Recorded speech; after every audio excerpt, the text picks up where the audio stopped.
Hey guys, Happy New Year. So I was actually I hired a business coach and we were just getting done with our quarterly planning session. And I was like, you know what? I have not done a YouTube video in forever and I need to connect with my people. I really feel like it's been like 4 or 5 months since I've done a video, and I said on my last video that I was going to be more consistent, and now look at me. And then I looked somewhat decent, so I was like, oh, I'll get on here and make a video. But Happy New Year, Happy 2023. I hope that your year so far has been really good. But actually, I was on YouTube a couple days ago, and I saw this post about somebody did a video about how much an RD makes. And so I was like, you know what? I did a segment on how much an RN makes, but I didn't do one on how much an RD makes. So that might be interesting to kind of get into. So just for perspective, I graduated from college in 2011, and then I graduated from my dietetic internship in 2012. And honestly, at the time, just kind of getting into since we're talking about money, at the time, my dietetic internship was really affordable. I think in total it was like $5,000. I think it was like $2,500 a semester or something along that line, because I took out a loan.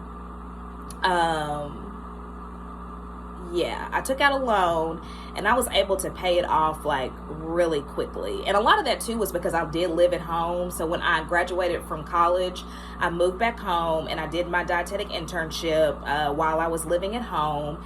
And so I took out a loan. And so even when I got my first RD job, I was still living at home. So I was able to save, and that's why I was able to to pay off the loan so quickly.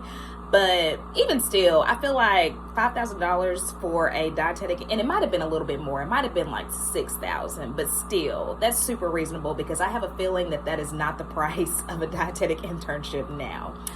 But anyway, so I graduated from my dietetic internship in 2012, and I didn't go straight into the field after I did my internship. I actually went straight into my master's program, and I got a graduate assistant job.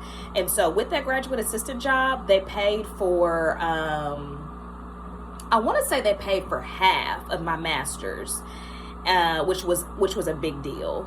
So because you all know that college is super expensive. So they paid for half of my master's, and then I had to work 20 hours in the graduate office. And I worked for, I can't even remember which, I want to say, I can't even remember which office I worked for. But anyway, I had a GA job, and it was super cush. Oh my gosh. And everybody in the office was amazing. And it was just a super low-key, job. I didn't have that much responsibility. And so I was able to do a lot of my work at work, a lot of my schoolwork at work, because the program was 100% online pretty much. I think I might have had to go in to do something, so it wasn't 100% online, but majority of my master's program was online. So I was able to do a lot of my work at work. And y'all, I got a stipend. So they were paying for my master's. I was working only 20 hours and doing my work at work, and I made a little bit of money. And I was at home working, I was living at home, so I really wasn't stressed or pressed about bills or anything. So, life was amazing. Life was good. But of course, people are never satisfied, and people is me. So I did that for a semester, and kind of midway through, I just was like, I just want a job. I graduated from, my internship. I'm an RD because I took my, so I graduated in May of 2012. I took my test in August of 2012, which don't do that. I waited way too long to take my test. If you're watching this and you're in your internship or you want to be a dietitian, go ahead and take your test. Do not wait. Do not delay. Go ahead and take your test. And so I took my test in August, and then I'll say probably maybe about October, November, I was like, I want to be making real money. I was like, I want to be working in my area. I want to be making real money. I just got, I don't know, I got, what's the word I'm looking for? I don't know, I just got real antsy and anxious about everything because I just felt like I wasn't doing enough. When really, like, I was just like in the best position ever. Like, looking back at it, I'm just like, I really kind of wish my mom and my dad would have like kind of talked me down from it, because I just had like the best life. Like, I really had like a really good life, but I wanted to make more money, and so I started applying for positions. And so I found a position at with the health department, and it was like through the WIC program. And so I applied there probably in like November. I went to go interview, and I got the job immediately. And so that job, I started making, the starting pay was 37,000.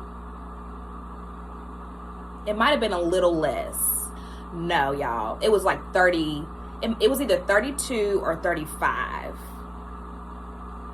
I think my second job. Yeah, that's what it was. So it was either low or mid 30s. But for me, for somebody that was not making that much money, and I didn't have any health benefits. I think I was still on my parents' insurance. So I did have health benefits, but not through me. And so, I mean, going from, because I probably was making like less than 10,000 being a GA with my stipend. So going from that to 30 something thousand, like in my mind, I'm like, oh my God, like that's so much money. Like, this is exactly what I want to do. Like, just imagine like how much I could save and this, that.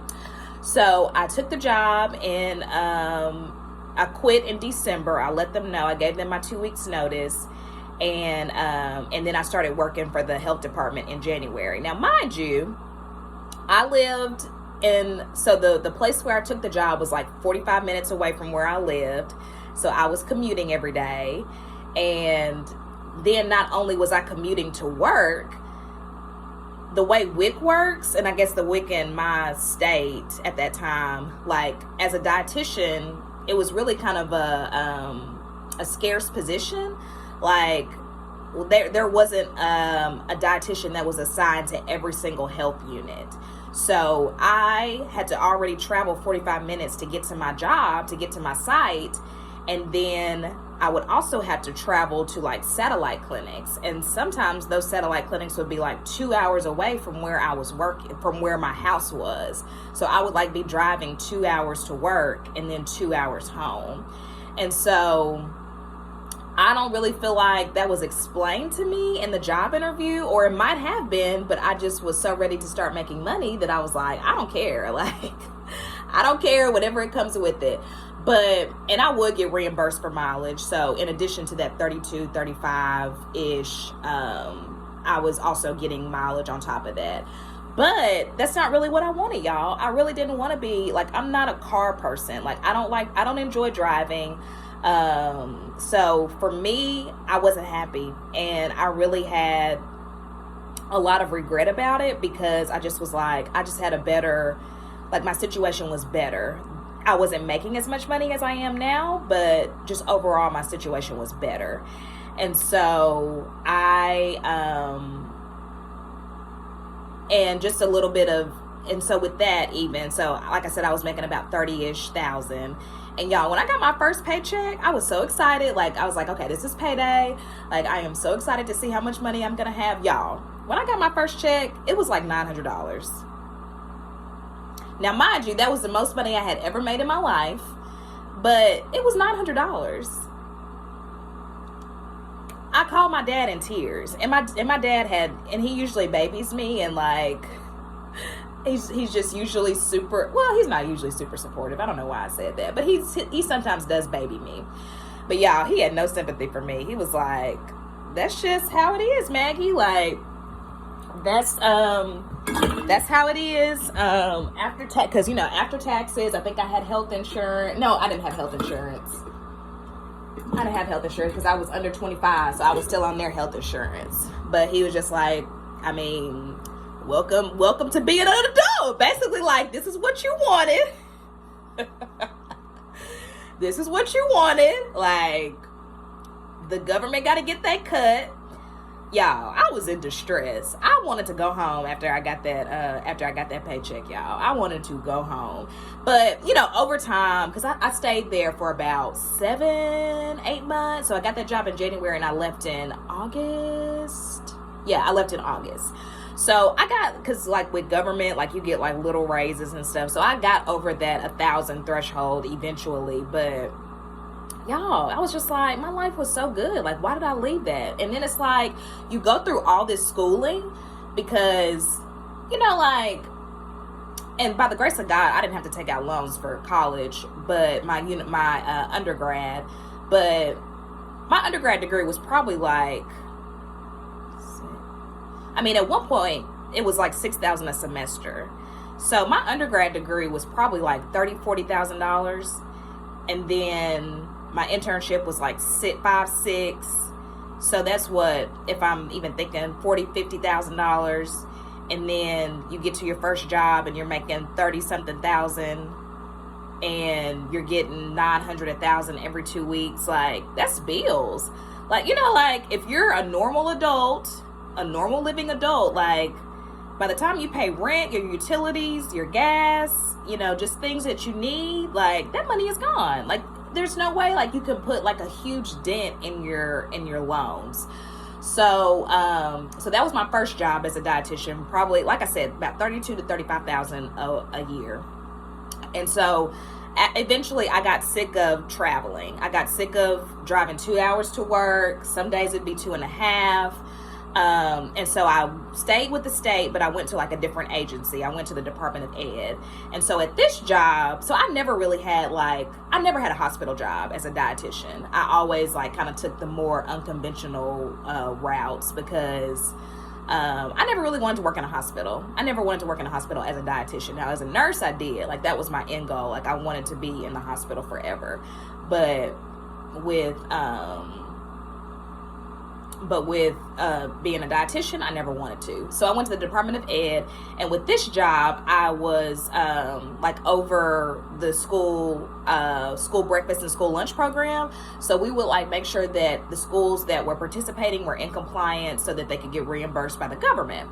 And so that job started off, the starting pay was $37,000, but I had like a little bit of experience, and so I came in, y'all bear with me, this was like 10 years ago. I think the starting was 37, but I think they brought me in a little bit higher because I had experience. So I think I got to like 38. And then by the time I left, I think I was at 40. And so even with this job, there was traveling, but it was nowhere near, because you had to travel to the different schools and stuff. But my region was the central region, so most of my schools were like Little Rock, North Little Rock, for those that are familiar with Arkansas, just kind of that area. So I never really had to travel a lot. So I did get mileage, and then I was making a few more $1,000s, but also but most days I was in Little Rock, like I was in my town. So I wasn't traveling 2 hours to go to work every day. And so that made everything worthwhile. So I think I started probably about 38, but then by the time I left, I stayed there a little over a year, because I started there in 2013, and then I left like mid 2015 to go to nursing school. So I stayed there about a year and a half, and I ended probably about 40,000, but I got mileage, so that was probably maybe like $1,000 or $2,000. So I might have been making like 42,000 ish by the time I left. So there's really not, just a heads up, which you all probably already know this, but there's really not a lot of money in dietetics, as far as like going the route that I did, like working for the state. Now, a lot of times they'll tell you like the benefits are what makes your pay so like worthwhile. Like you take a lower pay because the benefits are good, and they were. Like our retirement was like one of the best, and then our insurance, I think like I probably paid like $20 or $25 for insurance every pay period, because it was a really great insurance plan. But after I turned, because I think I had to get off my parents' plan when I turned 26, and I think I went to nursing school when I was about 27, 28. So the benefits were, but I just think that that's something that you should keep in mind, because even my friends and people that I know that went to the hospital, I don't really think they were making that much more money than me. There's not a lot of money if you go a certain route. Now, if you go the VA route, I think that there is a little bit more money in there, especially if you go the management route, because the internship that I went through was with the VA, and it was also with another hospital that was local. And the person that was like over food service, the dietitian there, like she was making six figures. Like, I want to say, I mean, when she probably ended her career, she was probably really close to 200,000. But maybe while I was there, she was probably at 150-ish. Now, mind you, she was an older woman. So she had been in the profession for a while and had worked her way up through the VA. But those, honestly, like, are the highest paid dietitians, in my opinion, the ones that work for the VA. And what I'm finding now, after kind of leaving the profession and coming back to it, people that go private practice, people that open up their own private nutrition services. And y'all, which I hope you all have stayed to the end for this, because I know I started talking and kind of got off track, but y'all, there is money in private practice, and I would not have believed it if I hadn't seen it with my own eyes. With my own eyes, I've seen it. But you all just would be so shocked how much people are paying for nutrition coaching. Like, y'all would be so shocked, like, how much people are willing to pay to lose weight, especially if you're good at what you do. And so let me give you an example. So like I said, I'm in business coaching, and what I love about my business coaching is that we have a community. So it's not just me and the business coach, like, it's me, the business coaches, and other dietitians that are within the program. So we talk, we converse, it's just an amazing community. And y'all, some of them are charging like $2,500 for their services, and people are buying it. Like, there have been so many people that have gone through that program that make six figures. And even like within my own gym. So there's somebody that, she's not even a dietitian. Now, she did get her degree in nutrition, but she's not even a dietitian. And people at my gym are paying 4 figures to work with her. And she's not even a dietitian. She just is like she's like super fit in the fitness world. Just has mastered her craft when it comes to nutrition, and people are paying like big dollars to work with her. And so obviously, like, if you get a certain amount of clients that are paying 4 figures, that's an easy, and like I said again, and when you are good at what you do, that's an easy 6 figures. And especially like when you're able to kind of like automate your business and you bring more team members on. Like, y'all, I have just been so shocked how many people have a nutrition business and they're making $1 million. Like, $1 million. I mean, I am disgusted and shocked at the same time.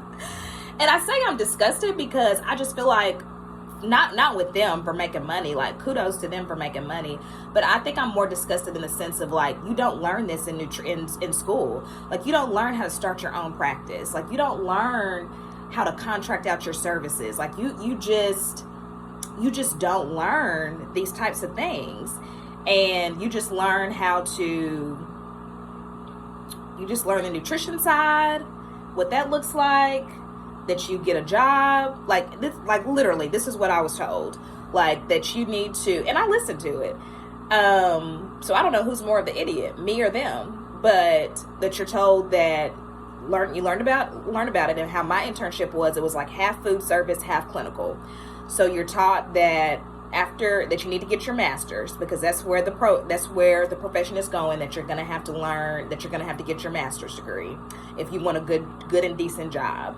So get your master's degree, do a couple years in clinical to build your skills up, build your skills up, get experience, and then you go and do what you want to do. And that can be whatever, I guess. They didn't really kind of go into details about it, but they always said, like, get your 2 to 3 years of experience in clinical. And y'all, trash advice. And honestly, like, now, if I can reach someone that hasn't even, like, accumulated all this debt and stuff, like, I tell people, I was actually just talking to somebody about this probably like a month ago, but I was listening to a podcast. It was like a nutrition podcast, and he was saying, he was asking me what I was listening to, and I was telling him, and he was like, you know what, if I had to do it all over again, I would probably go the nutrition route and get my degree and master's in nutrition. And I was like, you know what, I would not recommend it. He was like, what? And his dad is actually a dietitian. I was like, I wouldn't recommend it, because I was like, a lot of the things that I learned in school were absolute trash. Now, of course, like your chemistry, your biochemistry, your anatomy, like different things like that, yes, like that's crucial. Like, I think that you should, because that's not going to change. That's science. And it's actually kind of really interesting how now that I'm learning like the more holistic side of nutrition, just how biochemistry, now I'm realizing how relevant biochemistry and organic chemistry and those different things are. But y'all, aside from that, my degree was worthless. I mean, I'm not gonna say worthless, because I think people like credentials and people like, but I would honestly like advise somebody, like, maybe I just don't even know if I would recommend people go to school to be a dietitian. I just don't even know if I would, because it's people in my group coaching program that are making good money and doing really well and are not a dietitian. Many of them are like, we've got quite a few that are fitness trainers. What else we had, somebody was a personal trainer, but she was also not a personal trainer, a physical therapist, but she also was she's also a dietitian. But I'm just finding, y'all, like, I just don't feel like you have to be a dietitian to guide people and help them to get healthier. Like I said, I think it makes you look better. I think, it makes it seem like you know what you're talking about and what you're doing, but I just don't really feel like it's a necessity. And I almost feel like if you find like a good credentialed program to go through, like you get out of school, you find like a really good program to go through. Like I found one. It's like an integrative nutrition, but it focuses on functional nutrition, basically. If that's the route you want to go, which I think it should be, because I just think that that's the best way.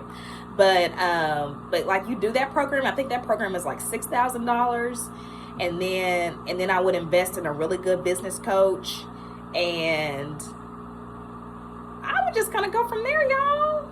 I'm serious. Like, to me, I'm just like, what's the point? Like, what's the point in spending 40, 50, and now, that was a decade ago when I went to school. I already know, like, with inflation and how everything is going up, like, it's so much more expensive now. So in my mind, I'm like, what's the point in spending $50, $60, $70, $80,000 to go get a degree and then make after taxes $20,000 or $30,000? Like, you're never going to pay it off. You're always going to be in the humdrum of making your minimum payments, unless you're in a situation like I was, where you were living at home or you have a spouse, that makes really good money. But it's just like, why do that to yourself? And I feel that way even about nursing. Like, obviously, like, to be a nurse, you have to go through, you have to go through school, you have to do those things, but it's like, you don't have to spend $100,000 to be a nurse. Like, we're all going to end up at the same hospital doing the same thing, making the same amount of money. Like, I remember when I was working at a hospital now this is when my nursing career, I was listening to another nurse tell one of our aides that she was $100,000 in debt. And we were working at the same place, making $20 an hour. because when I started working as a nurse, I made $19. Do y'all think in this lifetime she's going to pay that off if she keeps working the way that she's working? Now, she might have taken a dope travel job and now making money. Now the way the market is, like with travel nursing, yeah, she might be able to pay it off. But she had kids and she was a single mother. So, not saying that it doesn't work, that people in that situation don't travel, but she just may not be in a position to travel. So, she may be stuck in a humdrum job of making $20, $30 an hour, because really, even in the grand scheme of things, with the way things are priced, the way things are going up, $30, $40 really isn't that much money anymore. So it's just like the likelihood of you paying that off anytime soon is not feasible. So it's just like, I just want to encourage people to think smarter, to go about paying for things in a smarter way. Like, you don't have to go to the best nursing school to be successful.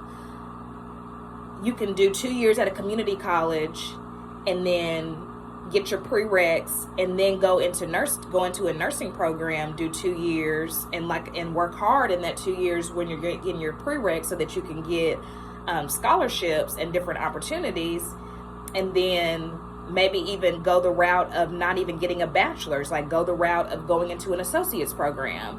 And then when you get your job at your hospital or wherever you are, see if your employer will pay for your bachelor's, because more than likely they will, because it's just something about a BSN nurse, which I don't understand that either, because it's like, okay, again, just for, because, it's like a leadership thing, like BSN nurses are supposed to be like leadership, or like supposed to be like the most equipped to be in leadership roles. But I'm just like, child, I done talked to, when they were doing diploma, I'm like, I've met nurses that just had a diploma that were better nurses than those that had a BSN, because at the end of the day, it just comes down to experience. So, so basically, I was making no money when I became a dietitian. The highest amount of money that I made was $40,000, and I honestly don't think that it would have been much more had I gone into the hospital. The route that I'm going now, going into private practice, doing my own business, I'm going to make more money, and it's harder for sure. It's definitely harder because I'm one of one, and I still have a full-time job, and so trying to balance both of those and trying to have a life is extremely difficult. But you may not have a life like me. You may have a husband, and they may be willing, or a wife, and they may be willing for you to stay at home and focus 100% on your business while they work and pay the bills. So, just don't feel like you have to, always just explore your options. You don't have to, and don't just take what people say as gospel. Like I said, my clinical instructor when I was in my internship told me what to do, and I did it. I didn't ask nobody else. I just did it. She said, go get a master's. I got a master's. She said, I didn't do 2 years of clinical. I didn't listen to her when it came to that. But, just in the things that mattered, I listened to her. And if I wasn't smart about it, if I hadn't had the opportunity with the GA and if I wasn't living at home, I would be probably in a lot of debt. I would be in a lot of debt. And I didn't even stay in the profession that long, y'all.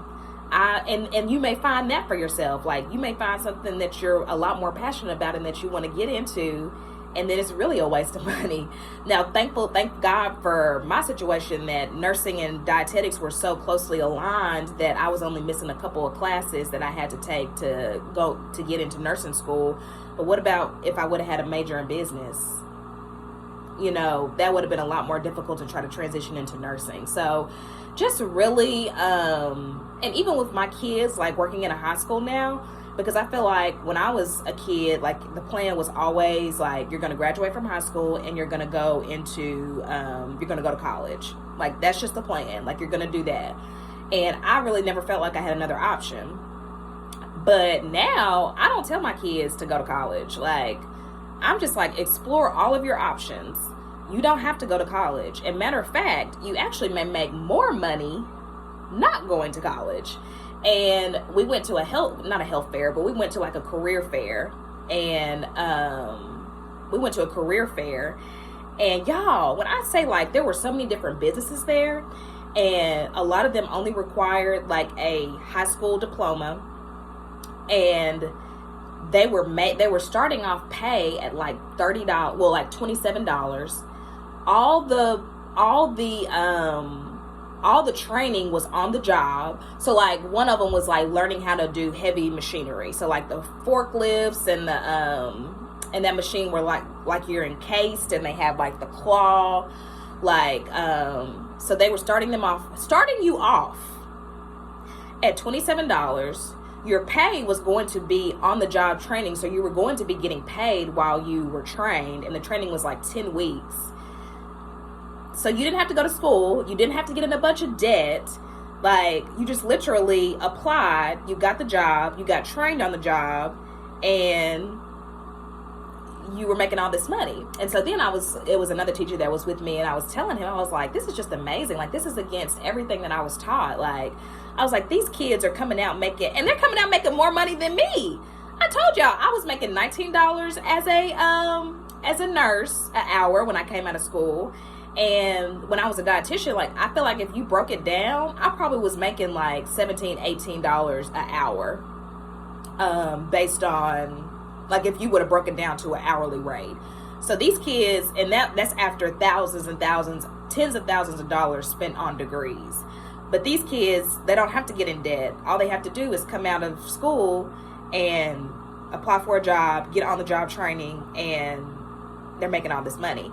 And so then I was telling the other teacher about this, and he was like, and just think about it, like, if they end up like going into their own business, if they end up, you know, learning the fundamentals and learning what it takes to do your own, to start your own company, then the sky is the limit. It's like millions of dollars at that point. And so I just think like the school system has failed us so much, because it's just like, it just doesn't prepare you for the real world. Like, we're learning about all this, and I'm not saying like it's not relevant at all, like the school is, you know, just worthless, but it's like, how do you learn how to pay bills? Like, how do you learn about taxes? How do you learn about managing your money? Like, how do you learn what your options are outside of college? Like, how do you learn how to start your own business? How to apply for an LLC? Like, how to do all this stuff? Like, if you don't have really good parents, and even when you do have good parents, like, I feel like I have amazing parents, and a lot of this stuff wasn't taught to me. Honestly, y'all, and especially if you grow up in a household of privilege, like, I didn't even know, like, because I just have been so blessed. I don't think I realized until I was like 28, 29 that you had to pay taxes on your car. Like, little stuff like that. Like, that's just common sense, like little common sense stuff, because it was always done for me. And now I think if you have to get it out the mud, if you're not brought up in as much privilege, like that, you know, you have to work and find things out for yourself a little earlier. But I mean, overall, like, who teaches you these types of things? And it's just, like I said, it's like you just learn such worthless things in school, and you get out in the real world and you're just looking dumb. So, yeah. So, don't limit yourself. Like, the sky's the limit. Like, you know, you don't have to work for somebody else your whole life. Now, do I think that everybody is cut out for entrepreneurship? No, I don't think that, and that's not what I'm saying. Like, if you want to work for someone, then do that. But just make sure that it's going to be in a place and in a situation where you're going to be happy, and where you feel like you can thrive, and where you feel like you can grow, and where you feel like you can be yourself. Yeah. So, happy 2023. Here's to reaching all our goals and not putting limits on ourselves, and just really not feeling like we have to do what everybody else is doing. To breaking the ceilings. And even still to this day, like, my mother thinks I'm insane for wanting to start my own business and for doing what I'm doing. But I'm just like, I just cannot wait. Even like investing in business coaching, like, she thinks that that's absolutely ridiculous. But y'all, like, I just cannot wait. And not, I just cannot wait to bless her. Like, with all this money I'm gonna make, like, I just cannot wait to bless her. I don't even want to say I told you so. Like, I don't even want to be like that person to be like, you know, you didn't believe in me and this, that, which I think she believes in me, but I think she just comes from that era where you work a job. Like, you stay at your job, you work that job, you retire from that job, and that's that. You don't go into your own, you know, you don't go into your own business, and you don't do this, that. But, you know, I'm just so, y'all, like, and I'm just praying that God allows me to do that. But I just can't wait to bless her. Like, and I can't wait to, like, just really change our family tree, because I want to get to the point where, like, my family is, like, this is a family business. So, and to just where we change our family tree, and not just change my family tree, but really just change the lives of other people's family tree through helping them to just see how nutrition can change your life for the better. So anyway, I really had no intention of this video being 35 minutes, y'all. I am so sorry. It's just when I get passionate about talking about what I love, I just get long-winded. So happy 2023. Here's to reaching all our goals. Here's to doing what we want and to making the best out of this one life that we have. And yeah, and I'm gonna be more consistent. I'm gonna at least do like a video a month, at least one video a month. So if you have any topics or anything you want to talk about, let me know, because that's really kind of where I fade. I'm just like, I don't know what to get on here and talk about. But if you have something you want to talk about, just let me know. All right, bye.